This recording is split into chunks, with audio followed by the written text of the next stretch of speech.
বর্তমান পরিস্থিতি রোজার ভিতরে, রোজার আগে বাজার ভালো ছিল, 16, 17, 1800, 1500। রোজার একদিন পরের থেকে বাজার কম, 12, 13, তারপর আরো কম, 11, 11,000, 1050। আজকে বাজার আরো কম, 1900, 700, 800 পর্যন্ত বাজার। কৃষকেরও বাজার কম, আমাদেরও কম। আমরা লস, মানে বাজারে পেঁয়াজ কিনলেই লস।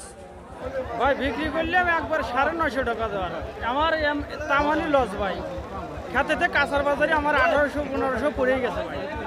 এখনকার বাজার হিসেবে আমাদের ভাই সম্পূর্ণ টাকাই লস হয়। কিন্তু ভাই বাজারটা আমার একটু বাড়লে ভালো হয়। এখন পিস খরচ করে আমরা 1500 টাকা বেচতেছি, 1000 টাকা পোষায় না। কৃষকের পোষাবে কীভাবে? সারের দাম বেশি, বীজের দাম বেশি, এই জন্যই পোষাচ্ছে না। 1000 টাকা পিস বেশি কোনো লাভ হচ্ছে না তো আমাদের খরচ বেলা খরচ হচ্ছে। আমদানি খুব প্রচুর আমদানি, সামনে হালি পেঁয়াজ দুই পেঁয়াজ, আর কারণে আমদানি আরও বেশি হওয়ার সম্ভাবনা, বাজার আর বেশি হওয়ার সম্ভাবনা।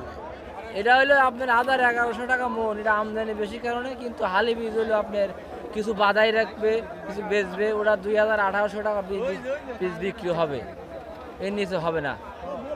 মূল কাটা হলো এটা রাখা যায় না, তো এই জন্য আপনার এই পিসটির দাম একটু কম, মানে চাপের কারণে।